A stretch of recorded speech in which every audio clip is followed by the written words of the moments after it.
elderly person who was sort of walking down the aisle just looking at the empty shelves. Yeah, you've got to think about this. Kate Hardcastle is a retail and consumer expert. Hi there, Kate. Hello, good morning, Hi guys. there. Well, let's explore the psychology of what was, I think, euphemistically being called stockpiling about a week ago and is now, I think, rightly being called panic buying. What's the psychology? Well, it is emotional. It is emotional. And it is very difficult when you hear situations like our A&E staff coming home from long shifts and not being able to find basic supplies because the stores have been raided.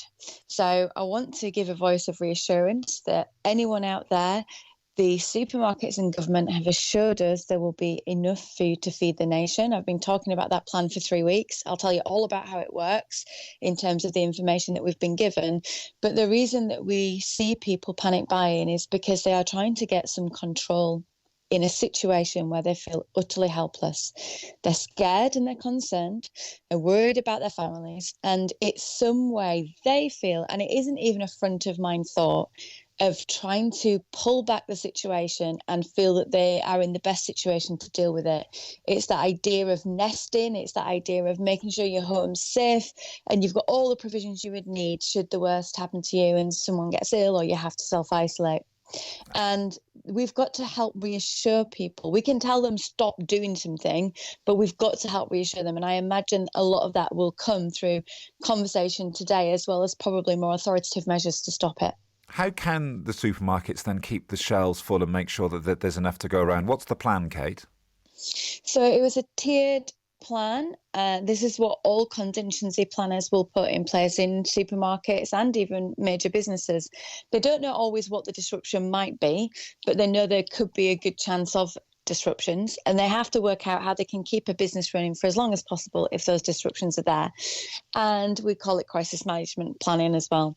I talked about things that would be tiered, and I think that's something we're starting to see. So the first thing is the quantity reduction, how many of a certain item you can buy, and all of the supermarkets have got that in place. Secondly, that we would be looking at changing operating hours so that the supermarkets can bolster the stocks for when they are open. That's absolutely what we're seeing. And we've also heard about shopping hours for the most vulnerable. It's great that those are for older people. I'd love to see those widened to make sure that they include NHS staff and people who really do need that support and to get that stock. Thirdly, we're going to see probably the variety of brands that we buy will start to reduce. And we might even start to see pre-boxed or pre-packaged family packages or products curated together, which would mean that you don't have as much choice, but you've still got enough food week by week.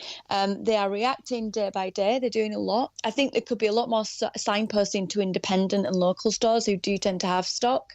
But I think we've got to work.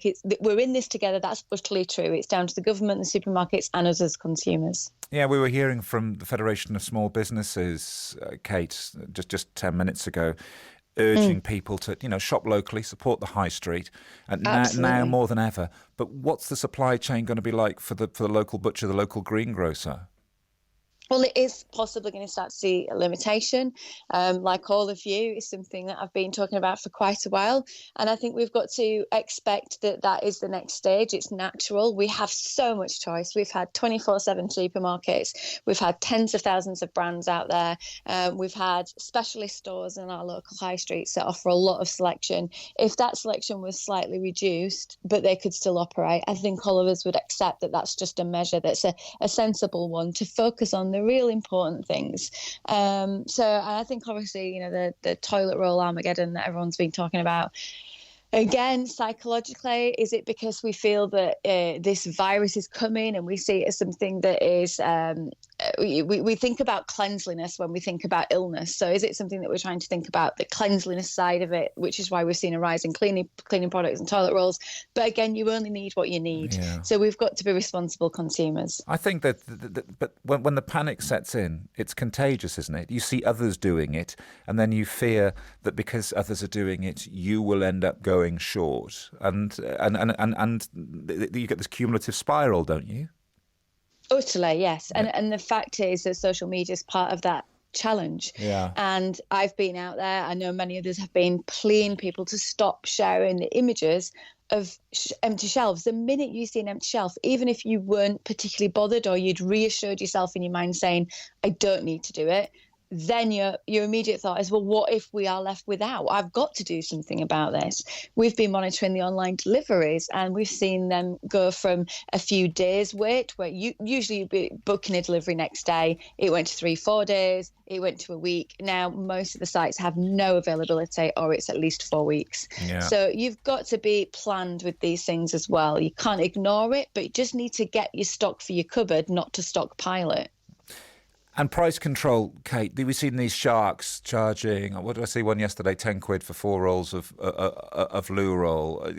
Does the government have power to control prices?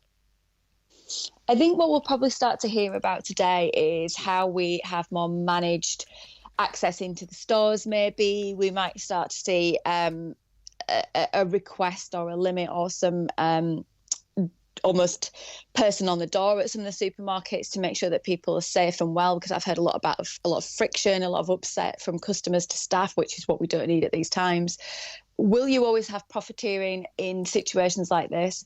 Sadly, some people will try and make the best of a situation like this, but I think we're on a curve of that. And I think if it's any support or help to anyone, the toilet roll manufacturers, the antibacterial gel manufacturers will suddenly start to get back a grasp of how much is needed, and that surplus will come into the store. And in a couple of weeks, you'll probably see the items that have been in most demand suddenly get back into stock in a decent way. And the market has gone for profiteers then. Always lovely to talk to you, Kate, but your expertise especially valuable this morning, I think. So thank you so much, Kate Hardcastle, retail and consumer expert.